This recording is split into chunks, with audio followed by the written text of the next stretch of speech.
Deposed Venezuelan President Nicolas Maduro has pledged not guilty to drug trafficking and other charges at an appearance in a New York court on Monday, 2 days after being snatched by U.S. forces in a raid on his residence in Caracas.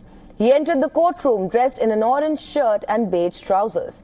He had a smile on his face. Maduro said he was the president of Venezuela and alleged he was kidnapped by the U.S. on 3rd of January. However, he was told by the judge to stick to simply stating his name. Maduro's wife, Celia Flores, likewise pledged not guilty. The judge ordered both to remain behind bars and set a new hearing date on 17th of March. The couple returned to the Metropolitan Detention Center in Brooklyn from the court. In Venezuela, demonstrators rallied in the streets of Caracas demanding Maduro's release and to show their support for Delcy Rodriguez, who has been sworn in as interim president. Her brother Jorge Rodriguez has been re-elected as the head of the parliament. Jorge, in his first address, vowed to use all avenues to bring back Maduro.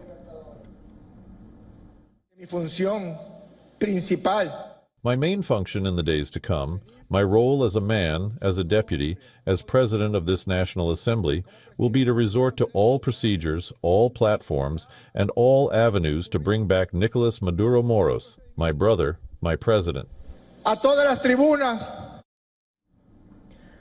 The recent developments in Venezuela has raised global alarm. U.S. Secretary General Antonio Guterres told an emergency UN Security Council meeting that there should be respect for the principles of sovereignty, political independence and territorial integrity.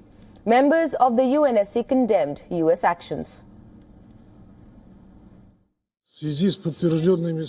There is no and can be no justification for the crimes cynically perpetrated by the United States on Caracas.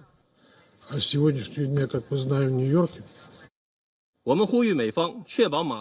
call on the U.S. to ensure of the personal safety of President Maduro and his wife and to release them at once.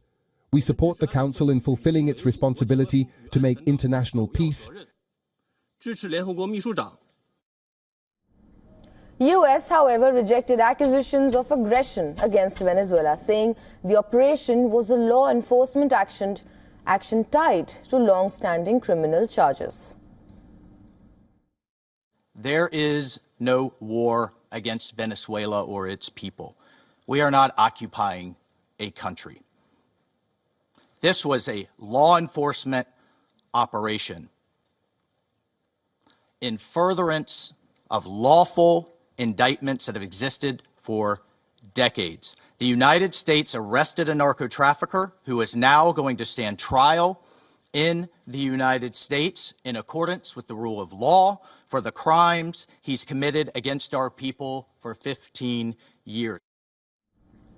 Handout satellite images taken on 22nd of December and January show Fuerte Tiuna, Venezuela's largest military complex, before and after the U.S. military operation that led to Maduro's capture.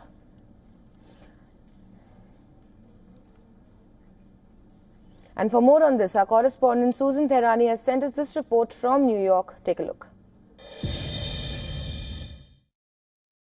Deposed Venezuelan President Nicolas Maduro and his wife made their first appearance in this U.S. federal courthouse in Manhattan after being captured by U.S. forces in Caracas. In court, Maduro pleaded not guilty to a sweeping indictment that includes narco-terrorism, drug trafficking, money laundering, and related federal offenses tied to long-running alleged cocaine export network into the United States. His wife also pleaded not guilty.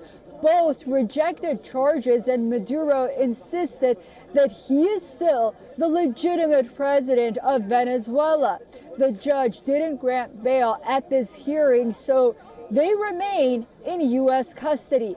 Their defense is expected to challenge the legality of their capture and Maduro's treatment as a former head of state. The next court date is scheduled for March 17th, when pretrial proceedings and legal arguments, including about sovereign immunity and jurisdiction, will unfold.